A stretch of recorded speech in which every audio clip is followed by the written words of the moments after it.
Good morning, community. Welcome to another Keeping It Real with Dr. Anita. I'm here with my allies in action crew, Eloy Garcia, Brian Mapenzi, Shar Day Perry, and Jazzy Newton. It is good to see everybody. Let's go around the circle and check in.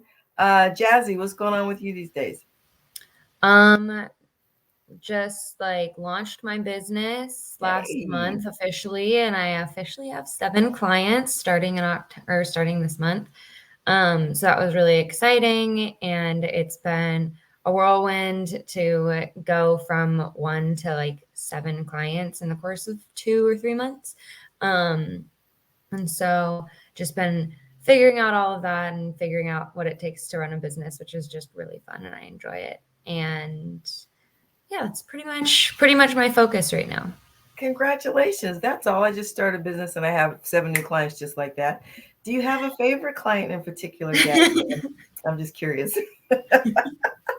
I mean, I will always have a special place in my heart for my first client, Dr. Anita.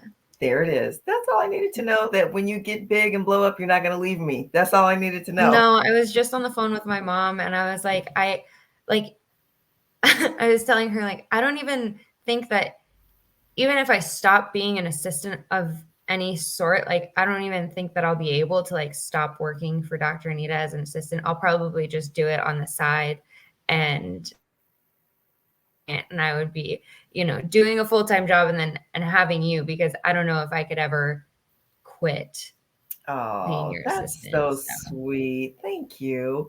Trust me, when things start happening the way I'm hoping they're happening, I will be everything that you need to make your money. Bet. And I'm sounds saying good. that right now publicly in front of everybody. So, Brian, what's happening with you this week? How you doing? I'm good today. It's been a long week, but I think yesterday was very rejuvenating. Got a chance to spend time with like 2 different friend groups and um, going to our winery that we're members at today to do the same thing. So just trying to pour back into my cup. I feel like I've done a lot of pouring out over the last couple months. So just doing a lot of rejuvenation and reflecting. Good for you. That is so important, to pour back into yourself, to extend grace to yourself, to give yourself the okay to say, you know what? I see my list. These things aren't happening today. I'm going to go sit down somewhere. It is so important to be able to do that. Yeah. Make sure, community, that you put space in your day just to space out. I'm happy that you're with us, Brian, and I hope you find this rejuvenating as well. Yes? Yes, most Okay. definitely. I always love your insights. Eloy, what's going on with you? Good morning, everyone. So we are coming up on the middle of the semester here, so got to start writing those papers. But things are well. I'm making progress on self-publishing the book. I have the cover and the back cover now. I commissioned someone via Upwork, and I really love how it came out. So now I'm just planning, the party after. When I'm doing the book release party and where, and you're all invited, obviously. So I'm excited. It's getting closer and closer to the release date, which I don't have yet. Okay. But I'm happy. I'm really happy about the progress. I'm so excited for you. Thank you for inviting us. I'm not a violent person, but I would have crashed the party had you not invited me, just so you know. I'd have been there. So excited for you. And there's nothing like publishing, self-publishing your first book. So congratulations. Let the crew know how we can support you besides just sending you love. Shar, how are you this week? What's going on? I am grateful. That's my word, and I'm sticking to it. I feel like the last month has just taught me to not take a day for granted, not take a breath for granted, not take a person for granted. So I've just been trying to pour love into everyone else and soak up that love that they're pouring back. I was recently blessed with a new job that I haven't started yet, but it's literally my dream. I couldn't have asked for something better. I'm going to be working with the community and serving the homeless and individuals with mental illness, giving them a place where they have the opportunity to learn the day-to-day skills that help them cope instead of the quick fixes. So I'm excited, and I needed this. Congratulations. I am so thrilled for you. It sounds like the job that you have is the type of organization that our police force needs to partner with so that when they show up on the scene, it doesn't have to be scary for some of us. So thank you for your dedication, for your commitment, for your passion for others. And that love is going to come right back to you just like it always has. Thank you. This is why these are the members of my Allies in Action crew, these amazing people. And I am looking forward to talking about this month's theme, which is what do you find scary about diversity, inclusion, and belonging?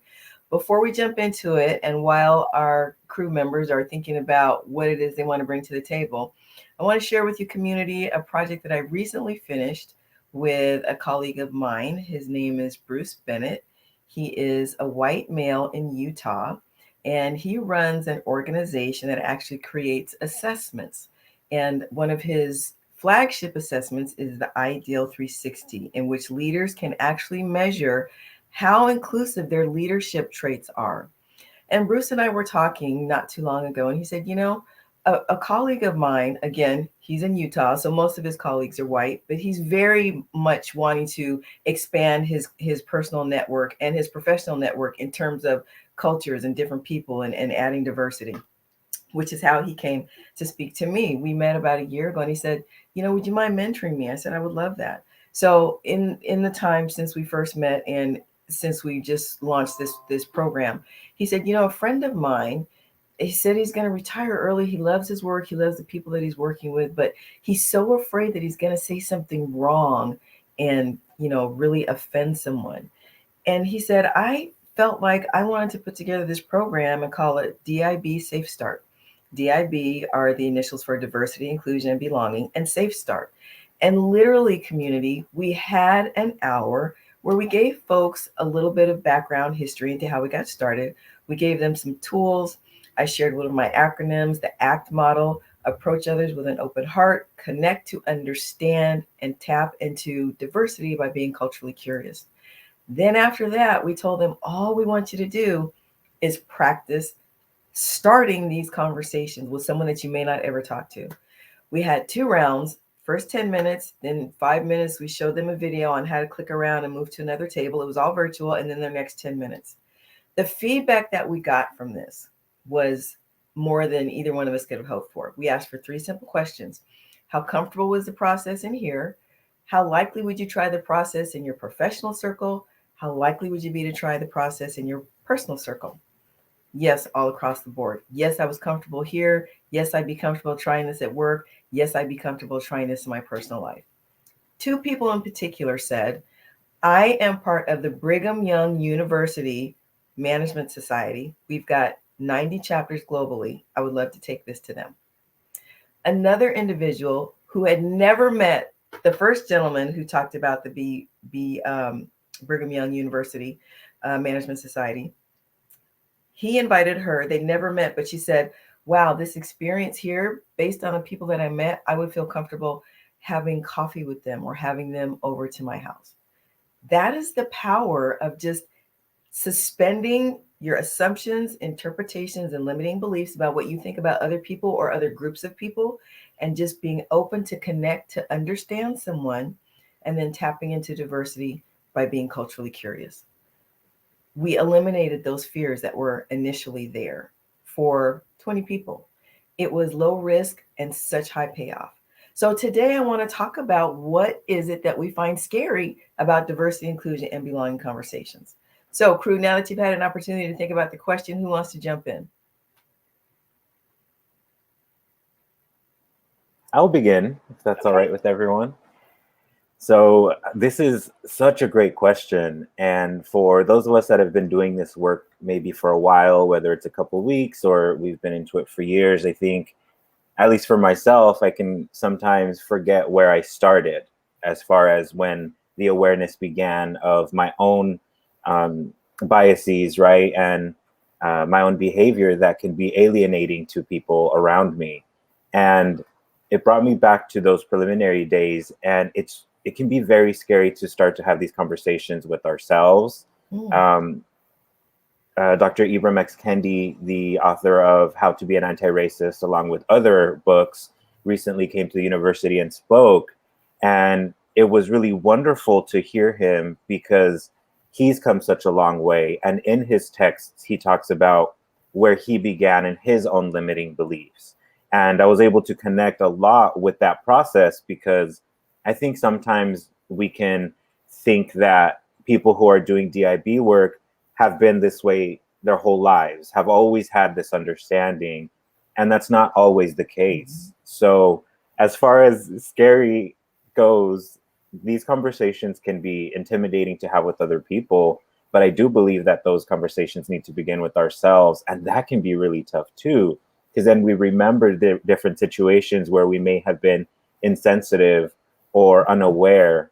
And that can be tough, not shutting down and going into why, those things happen and we have those thoughts can also be intimidating. I definitely encourage everyone to have those conversations with ourselves and to start small if that's really where we need to begin. Mm-hmm.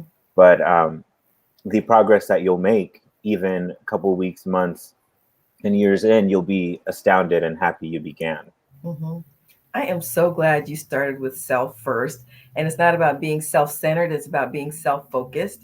And when I talk about the approach and approaching others with an open heart, it absolutely means that we have to start with ourselves. We have to identify where there might be some thought patterns that we've had that either we're aware of and we really need to work on, or that we're like, oh, I had no idea that I felt that way until just now. And it's huge to start with ourselves. Does anybody else around the table kind of sometimes realize, uh-oh, I didn't know that was back there. We need to work on that. Anybody else have those conversations with yourself? Yeah? Shar, what does that sound like for you sometimes? Those conversations of self-discovery. Yeah, I always see it in other people. We'll be having a conversation and they'll tell me something and I can relate to it. And I have this moment of, well, why can you relate to it? And I realize subconsciously, you've been having this same struggle. And that's why them saying it sounds so familiar already. And it's kind of like one of those, okay, how can I sit here and help you when I haven't myself kind of dove into that area? And that's a chance for us to kind of go through this together. Mm-hmm. And kind of jumping into what you were talking about with your acronym, I was thinking about connecting to understand. And I was like, yeah, that's my stuff. I'm so good on, one-on-one interactions. And I love knowing people and their spirit and their soul. And I feel like those conversations are how you really get to know someone. And I was thinking about it, and I was thinking about the last acronym and being culturally curious. And I realized that a person is more than an individual. They belong to a culture. And I think I stop at the individual. And I'm like, are you afraid? Is that what makes these conversations so, difficult or intimidating? Because it's such a bigger circle, such a bigger, wide of space to understand. And I was like, I think I am. I think I do find it as a whole intimidating. And I was going a little bit deeper, and I was like, well, I think about my own culture and everything everything I've learned in the past couple of years, and how intimidating and difficult that was, because there's so much history. And I think it's overwhelming. It's like school when you think about one class and the depth of it, and then you realize you have 6 other classes and you have to go through the depth of each class. And it's tiring, it's intimidating. It's like I want to take one class at a time. Mm-hmm. And so, kind of self-reflecting now, I'm just like, you got to do it the same way you did school, one at a time, a little bit at a time, and go deeper than just the person and that understanding, go into that cultural curiosity as well. Mm-hmm. So I feel like I just went on like a tangent right now as Loy was talking, and was like, yeah, it starts with you and that reflection, but it started with me in this overwhelming sense of learning about my own culture and stopping with other people. Mm-hmm. I love that connection. And I'm thinking like you, I'm thinking out loud now. So if we as women of color are still learning about our own culture, and I think everyone can always say that they're still learning about their own culture, let's like reframe that and think about, honestly, maybe this is part of the reason why sometimes white people tend to shut down, because it's more than just learning about the Black culture or the Latinx culture or the Asian American Pacific culture or the LGBTQ culture. That's a lot. Now, if you're not white, we can all relate in some way or another to other people of color. And that's not to say we can't relate to white people, but can we see how this kind of might be scary for white folks? So give us some insight into that, Jazzy. And let me be clear to the audience. I'm not expecting Jazzy to speak on behalf of all white people, just like Shar and I cannot be expected to speak on behalf of all women of color. Brian can't and Eloy can't. But Jazzy, you're part of the crew for a reason. So give us your perspective. Yeah. So I know that before last year, I was definitely like the problematic white person. Like, looking back at it, everything that has been said in terms of what not to do, I did. And it was all in this effort. So basically, quick background story. I went to school for peace and conflict studies. That was my major. And I was really, really into civil rights. But there was a lot that I was feeling like, if I'm into civil rights, I don't want to be the front person, because I don't want to take the voice from somebody who actually has the experience. Like my job here is to support and be there and add as a number, but I didn't know how to do that. Like, obviously I did that and could do that, but as like a job, how do you get paid to support like that? And so I was like, okay, maybe I'll just take a little bit of a step back. And that step back turned into like 5 years of nothing, doing nothing, because I was like, oh, I'm stepping back, I'm giving space, but I was just doing nothing. And so I took all of that and then realized, like, I had this self-reflective moment where I was like, I'm not doing anything, and like a lot of other white people and people in general with the George Floyd, like the protests and everything that was going on, everybody was kind of in this self-reflective mode. And I was watching all these videos and I was like, that's not for me. That's not for me. And then I like had this moment where I was like, that's for me. Like, I need to listen. And so it was just a big journey of saying all these wrong things and figuring out why they were wrong and learning, and then talking to my dad about it and my mom. And we have all these conversations about the different things that I was learning and the different words that I was omitting from my language and all of this stuff. And so I think like the scariest part for me was the fact that it's such active work. Like, people think that it's something you can sit back and learn on the back burner. You have to put in the effort, and that's scary, because when you put in the effort, it means that you care. And when you care, it means you can get hurt.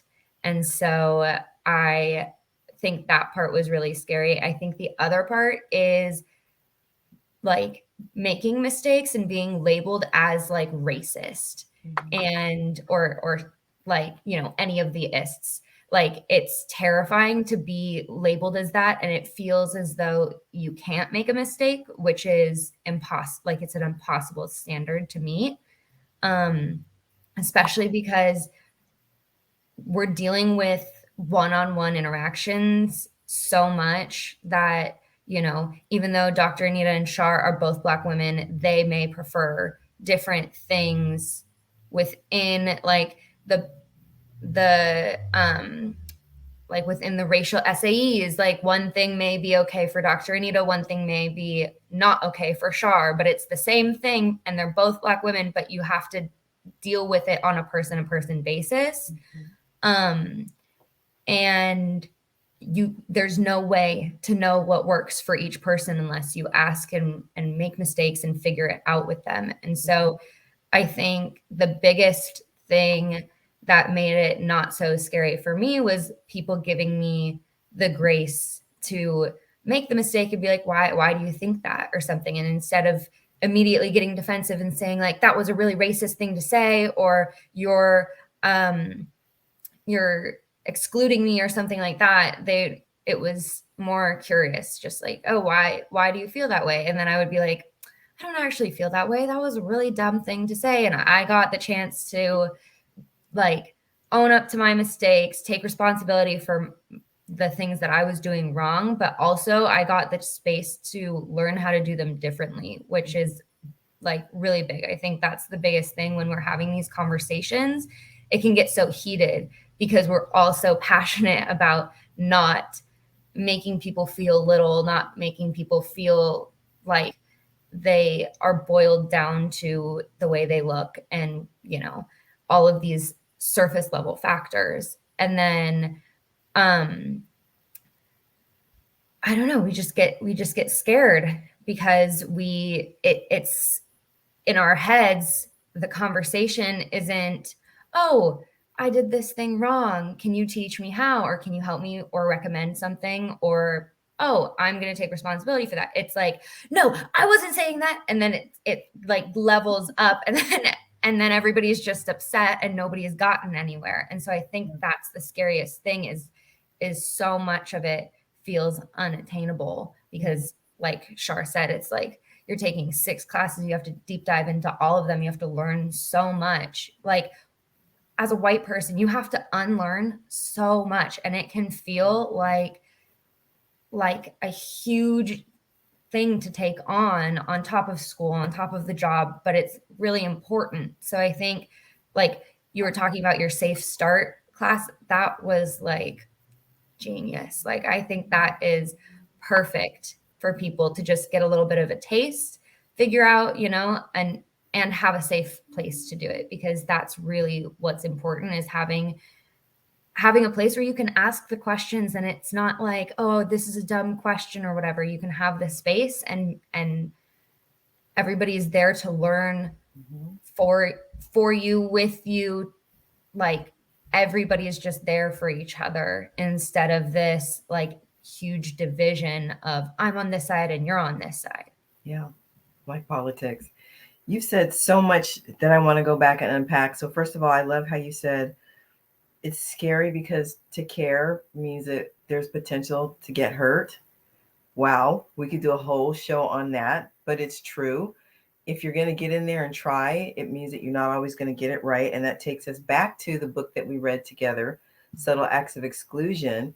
And I will never, ever forget this. You know, you take something away from everything, even if it's just one thing. And what I took away from that book was expect it, but don't accept it. And when it happens, you don't call people out, you call people in. And that's huge. The other thing that you said was figuring it out with people. We've got to be willing. And that goes back to, if you're going to care, you run the risk of getting hurt. We've got to be willing, even in the conversation, to extend grace to folks. I think that was a perfect example where you said, even though Shar and I are both women of color, what might be a trigger for her might not be a trigger for me. I think, if I'm not mistaken, and maybe Shar was talking with another woman, but if I'm wrong, correct me.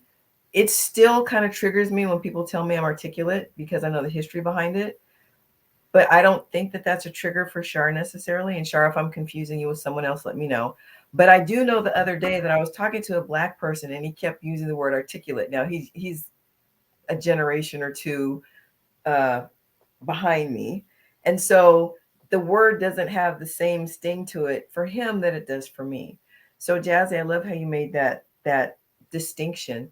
And then back to what you said about figuring it out with people, that just goes back to just self-leadership. Before we can lead anybody else, we have to lead ourselves. And people are always watching us, whether they're watching to take something away or whether they're watching to say, that's a habit they can keep. And hopefully they'll, get some self-knowledge around that thing. The other, maybe it was about 2 months ago, I was doing an on-site leadership course. Actually, it was a diversity inclusion course. And halfway through, somebody said, this wasn't what I expected, but this is more about leadership. Yes, because if you're going to be a leader of people, whether you're a team lead, a supervisor, a manager, a CEO, it's all about leading individuals, which again goes back to something that we've all said on this panel at one time or another. It's about that one-on-one interaction. Yes, be culturally curious, but you're dealing with that individual and you need to get to know that individual. And I was talking with a class this week and I said, class, what's the one common denominator in all of our relationships? I'm going to ask that of you all. What's the one common denominator in all of your relationships? It's you. Yeah. And so we've got a 50-50 shot at getting it right based on what we bring to the table. And if we bring grace to the table, if we accept but not accept, then it allows us, like Jazzy said, to partner with someone and work through it and figure it out together. Love, love, love where this conversation is going. So, Brian, I'm coming to you next. I would like to hear from you, and then I'm going to go back to our original question. Based on what Jazzy shared and the fact that your wife is not a woman of color, how does some of that jive with what you know in your own relationship with what Jazzy just said about, white people they got so much more to unlearn than the rest of us do? First, I want to say I'm just really humbled to hear from everybody. I know every time we come on here, I extract something and take something that I can apply to my own life. So I'm just really humbled and grateful for everybody who shared already, just because this conversation is always relevant. And I feel like explicitly like it was right on time, because I have to have a conversation with my father-in-law tomorrow about race. And yeah, it's a lot. So I definitely wanted to say that first. To the question you asked, I think because I see my wife trying every day, and she is a psychologist and she works with an array of different people and has worked for, let's see, what is this, 2021, for the last 7 years to, have a transformation, if you will, just in regards to how she sees the world. It makes it easier. I could only imagine being with somebody who was white, who hadn't done that, or who wasn't open and willing to. I don't know that it would be able to work. And that doesn't mean that it's not difficult at times, just because culturally I grew up a different way than my wife did. And it makes things difficult. Let's say music, for example, or movies, or whatever, maybe just things that are more generally culturally tailored to Black folks based on your upbringing. So those things are difficult. However, because I understand that she is ever evolving, just like I am, and trying, that's the part for me that makes the most difference, because I think the effort piece is so vital. And this multicultural competency journey is a lifelong journey. And it can't be something you just rest your laurels on and say, I made it, myself included. I'm thinking just back to when I started my journey in 2015, like I felt like there was a whole new world open to me, and I really had to take a look at myself. And that's why it's scary for people, because you have to look within. It's easy to give other people advice, but then when you are also having those same relationship issues, it's like, can't quite pull the trigger on exactly what I was saying, So I think that is the thing that makes it easier, but not easy, right, in my relationship, because I have someone who is actively trying, someone who is actively pursuing the idea of understanding different cultures and seeing how, hey, I still have my own biases, and we talk about it like a lot. So that is definitely something that warms my heart and gives me energy to keep moving forward too. You used two words that I found really powerful: ever evolving. No matter what we discover about ourselves, there's another layer under that thing, and another layer under that, and another layer under that. And it's part of the human condition, it's part of the human journey to always be evolving, but we have to be willing to do that. And it can be tiring sometimes. And it's not about looking at ourselves to always find something wrong. It's about looking at ourselves to find the opportunity to know better and grow better and do better. And maybe as we're having this conversation, the scary part is for some people, I always have to be evolving. I always have to stop and think about what I'm thinking about. That's metacognition. I have to stop running with my fast brain, which is the amygdala, and I have to stop and say, with my slow brain, the prefrontal cortex, this might be similar to an individual that I've encountered, but it's a different person. So I need to stop intentionally and look for a different outcome, and not run here and expect that it's going to be this. We're so conditioned. We're conditioned by our upbringing. We're conditioned by what we see on the media. We're conditioned by influencers. We're conditioned by the platforms that influencers use. We are so conditioned. And if we just run with the automatic instead of stop and think for ourselves, we'll never get out of the loop. But that requires us to be ever evolving, as Brian said. And that could be a scary thought for some people. Somebody give me some feedback on that. Yeah, I would love to talk about that.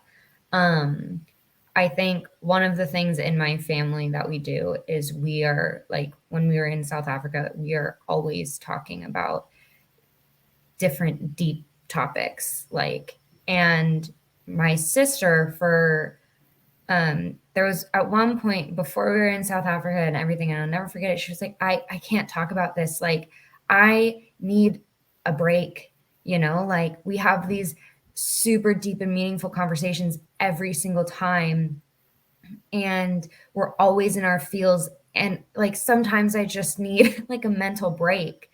And so it can really be exhausting because the basis of all of these conversations is vulnerability, which is a lot. And it goes back to what I said earlier about the potential to get hurt. This is the scary part for most people, I think, is that this work requires you to be vulnerable and to not have this wall built up, to not have your ego there. Like, you have to break yourself down to who you are so that you can relate to other people as who they are, instead of who, like, what you do or how you look or any of these other things. I was just talking to another client and saying, it's dehumanizing, the fact that we put so much importance on the way we look and what we do. Those are the two, like, it's not that it's the least, like, in and of itself, not thinking about the culture behind the way we look, but like the way we look just like on the surface level is it's not an interesting fact about myself. It's the least interesting part of me is the way I look. And like, what I do is maybe a little bit more interesting, but I want to know what I'm passionate about, what you're passionate about, what's your story? Why are you here? What are your experiences that led you here? Like, that's the meat of the person that you want to learn about. And you have to be like, you have to pull out that ego to get there, to be with that person, because like you were saying with the fast brain, it's so easy to be like, hi, how are you? Oh yeah, I do this. What do you do? Where do you live? And it's so like, it's just the same conversation that we're having with everybody. And there's like, we need to learn how to get back to talking about the things that actually matter to us, instead of this, like, I don't know. I feel like part of my life is like in a sitcom from 40 years ago or something, where I'm just like, yeah, hey Bob, how's it going over there? Like, next door neighbor, like what's on the docket today or something, I'm like, I want to learn more. I want to get deep with Bob and talk to everything that Bob loves. And yeah, but it can also be really exhausting. So we have to take the time to I don't know, for Savvy and I, my sister and I, we watch cartoons sometimes. We'll watch absolutely. Cartoon, and then we'll have another deep conversation. Yeah, I can sit and binge on HGTV or Blackish or Perry Mason. I mean, yeah, we definitely need the space to just kind of let it go. The word vulnerability is huge, and that's something that I'm constantly talking about, whether I'm coaching executives or whether I'm coaching high potentials. The importance of leadership and being vulnerable. And I also try to get them to understand that before you can go into the workplace and declare, okay, we're going to do diversity, inclusion, belonging, you have to have some frame of reference in your personal space. You are an individual who happens to show up in the company as the CEO or as the chief diversity officer or as the chief human resources officer. But your title's only going to get you so far. It's that personal experience that brings you the credibility to say, okay, now I happen to show up with this title on. So, Professor Garcia, I'm going to come to you and ask you to talk to us about vulnerability and leadership, and how come sometimes leaders just can't. That's the big difference. Everybody's got their grandmother's recipe for doing something or other, and it's that one little thing that nobody else has. Vulnerability is that one little thing that most leaders don't want to put out there. Talk to us about that. Thank you. That's a great question. When we're vulnerable, we are open, available, and accessible for everything, kind of, and anything to affect us or influence our way of being and our thoughts in that moment. And whether you're on the C-suite or whether you're a new employee, being vulnerable is scary because you are allowing the external to influence your internal, right? So as a CEO, if you come into the space and you're saying, I want to do this type of work, I want to open this chapter here at this company and do this DIB work, you run the risk of being maybe one of the only people who's interested in that. And now you've exposed something about your company, your organization, that shows that it's not as a well-oiled machine as maybe you thought the day before it was, or before we opened our mouth about wanting to do this work. So, and that leads to an array of other unintended circumstances, right? Showing that maybe we're not on the same page, or as a corporation or as a company and organization, we aren't all thinking about the same things, right? Production and the experiences of our employees. Mm-hmm. And when you're, a new hire, or when you've been in a company for a while or in a space for a while, and you start to evolve, and then you open up about, oh, well, I did this training, or I think we can benefit from, doing this type of work. And if that's not accepted, or if it's kind of brushed off, then you may feel like you don't fit there anymore. Right? So regardless of where you are in the company, you're being vulnerable and exposing yourself to the idea that you may not fit there anymore. Mm. And then what we do funds how we live, right? And then we start to get on this track of, well, can I work here? Can I be here? And when we start to show up, it can start to feel different than it ever did before. Mm-hmm. Your job that was really rewarding can then become a burden, mm-hmm. And like Brene Brown says, she has an array of texts as well. One of them is The Power of Vulnerability. It's really scary as well. Getting from vulnerable to feeling powerful requires a transformation. Mm-hmm. And regardless of the position that you're in, exposing yourself to the need of a transformation puts you at risk of not being supported in that transformation. Mm-hmm. And mm-hmm. I think that's why sometimes we may just shut down and be like, you know what, I'm not even going to go there. Or we start to exist in very compartmentalized ways. I'm this way at work, I'm this way with my family, I'm this way with my friends, and I do this DIB work, on the side, which is really exhausting. Mm-hmm. Because then aside from the other masks we have to wear, you're adding another one in there. Mm-hmm. So I really think that the exposure to being aware of what we weren't aware of before, or having to accept where we actually are and who we are in our different communities, makes people very nervous and can have us say, I'm just not even going to go there. Mm-hmm. Which limits our transformation, right? And then limits what we can extend to the communities and how we can learn and teach and grow. Mm-hmm. This is why you've been, with love, nicknamed Professor, because you're just always so profound. I just feel like I just need to be doing this the whole time that you're talking. So, Shar, with everything that Eloy just shared with us, taking that into consideration, and the fact that by profession, we are all pursuing this work in one form or another. Jazzy and I are working together. Eloy does his thing, and he's got his podcast for First Generation. Brian is a mentor, and he's got a diverse, I don't want to say popular client base, we'll put it like that. And now, Shar, you're moving into this. Not that you always haven't pursued diversity work, but now you're truly moving into this as part of your profession. And we're looking at being more inclusive of people that society tends to put on a back shelf for whatever reason. Tell us what that means for you and what you might be finding scary right now.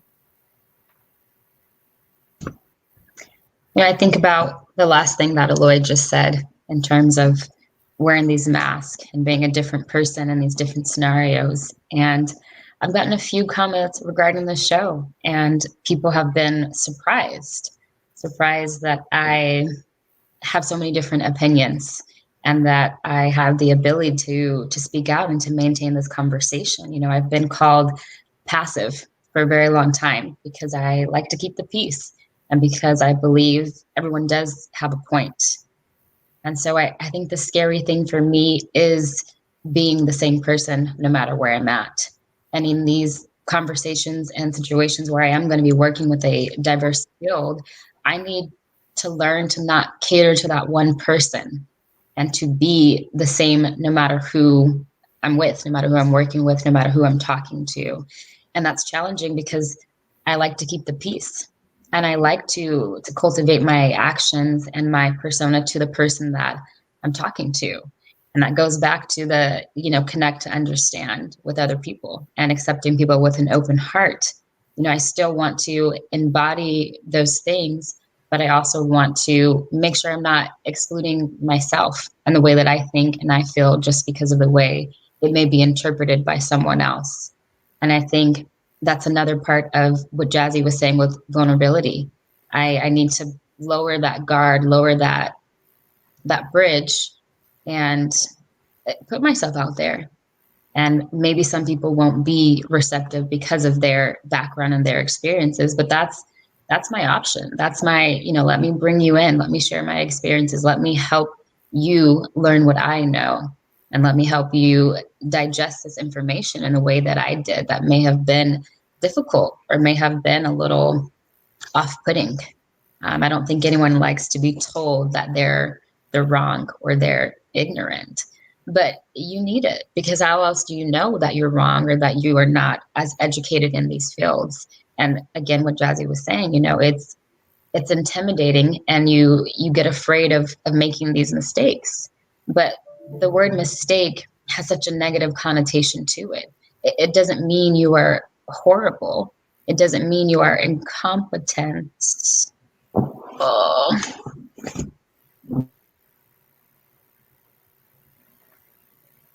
Uh-oh, we just lost Shar. Well, she'll be back. While we're waiting for Shar to come back, I want to address what she shared with us about some folks giving her the feedback that she's passive. Let me say right now that oftentimes being introspective is misinterpreted as passive. And when you're introspective, it means that you're not driven by the fast brain, which is back here, which is on autopilot, which just kind of goes off like this.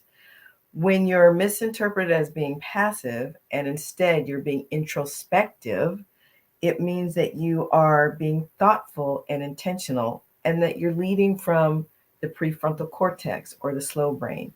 You're taking the time and the maturity and the wisdom and the discernment to decide how you move forward next.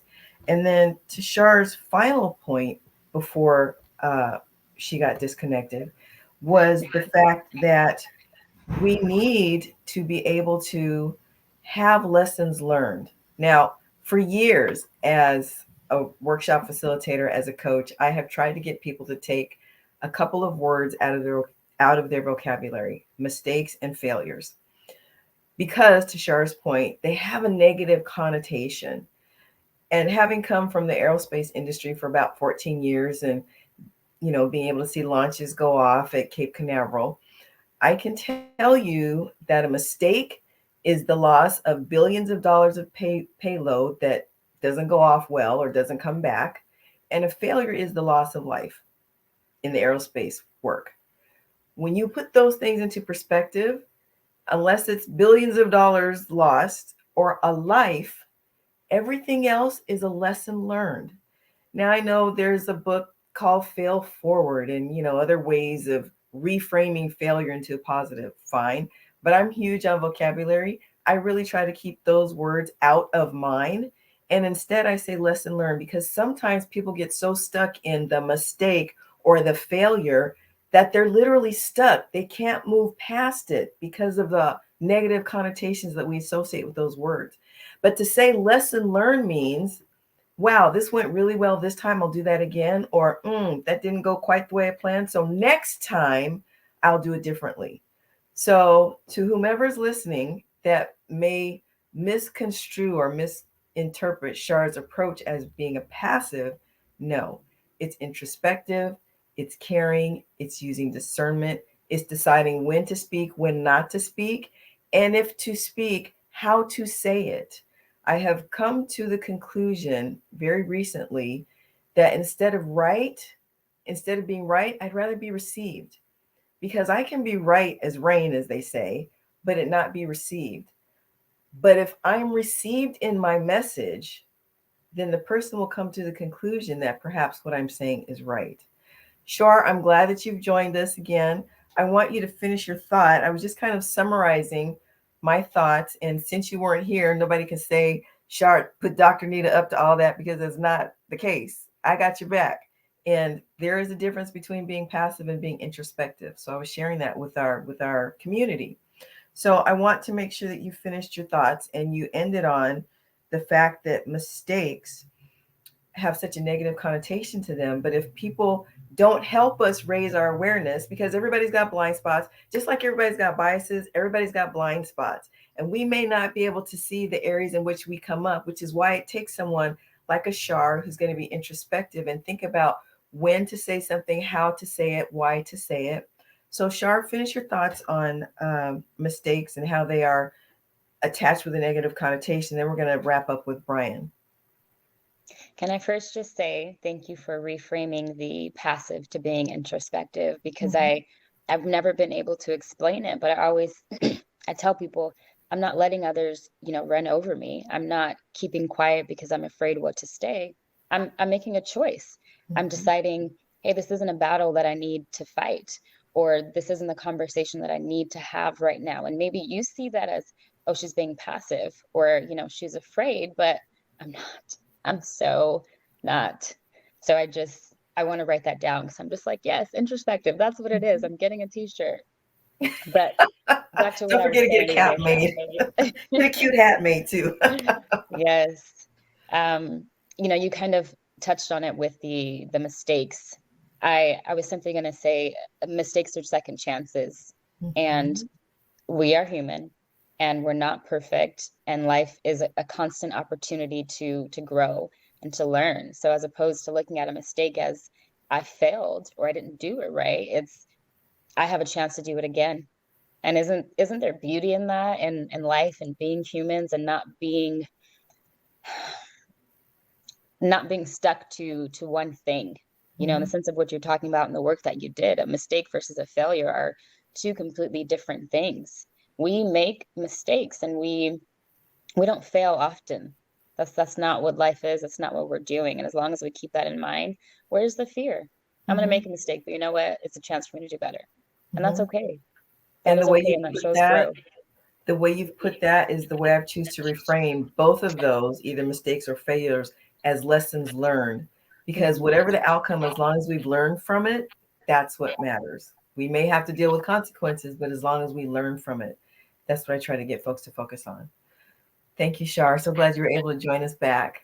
So Brian, what's been going through your mind? And tell us, okay, I'm going to give you a different question from anyone else. Based on what you find scary in this work, how do you want to move forward differently in this month of October, where we wrap it up with Halloween?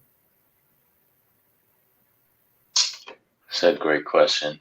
I was laughing earlier because I feel like Eloy read me like a book when he was talking about vulnerability. It was very, very entertaining, and it just made me be introspective, as you were talking about with Char. And I think for me, the vulnerability piece is absolutely monumental in my personal life, because I've been hurt before, and I feel like I'm holding on to that hurt. And as much as I want to be like open and like really truly trusting of others, it is a struggle for me often. And I have a armor up, and me and my wife were talking couple days ago, just how when positive things in my life happen that allow me to open up, it's like I'm removing a brick from this wall that I built. And then when negative things happen, like I'm putting another brick back in that same spot. So I feel like I'm not removing enough to really tackle and engage in like this journey that I need to go on to open myself up. And I think that plays a monumental part in how I address others in diversity, equity, and inclusion and belonging, because sometimes I'm just like, I don't want to have the conversation. But, I know this great lady who gave me a book called Subtle Acts of Exclusion. And in that book, I was really able to see how just having these conversations and understanding the end goal is to help people learn and to really not look at these things as a failure, because we all have biases, we all make mistakes, but it's not something that's usually that we can't bounce back from. But we have to just reframe how we're looking at it as like, hey, like I'm not a bad person, I just made a mistake. And to me, the only failure is not trying. If we make a mistake on Monday, okay, get a chance to wake up on Tuesday and try again. If we make a mistake on Tuesday, we get a chance to wake up on Wednesday. Our only failure is really not putting in the effort and just changing our attitude. Our effort and our attitude, we can control those two things. We can't control how somebody reacts to it. And we have to just really keep putting good into the world, regardless of how somebody else is going to react. So just focusing on that and taking those baby steps, I think that's the key right there. Yeah. Wow. I've taken so many notes this morning. When you talked about, Eloy's comments about being vulnerable and leadership. And oftentimes in this work, again, going back to that wonderful book, Subtle Acts of Exclusion, and talked about expect subtle acts of exclusion, but don't accept them. We talk about assuming best intent. That goes back to what Jazzy was saying about, hey, let's have a conversation, figure this out together. And then there's always the challenge of balancing the intent of our words with the impact that our words have. And I was in a conference with another African-American woman, and she said, I can't always assume best intent as a woman of color. I just can't, which is why we're having these conversations. And I, in my mind, took that a little step further, because while your intent might be good, the impact that it had on me, I might have to deal with that for a while. Just trying to reframe what you said so that the impact is lessened on me so that I can continue to move forward. There's a lot to this discussion, and it really,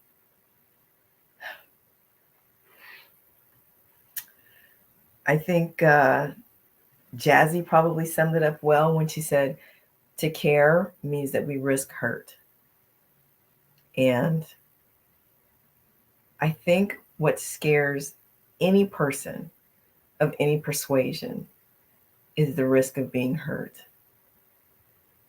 So I think if we take that forward from this conversation and just always have that in the back of our minds, that we might get hurt, but that we also might hurt someone else, and to give ourselves and others that grace that says, I'm ever evolving. I think that was something that Brian had said. And if I'm misapplying who said that, please forgive me.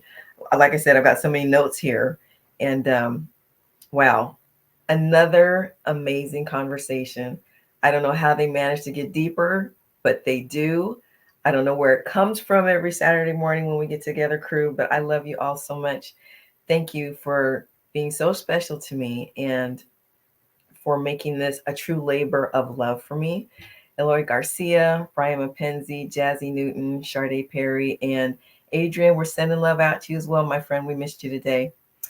Wow, community. I hope you're taking something away from every piece of this conversation. I hope you're rolling it over in your mind and in your heart.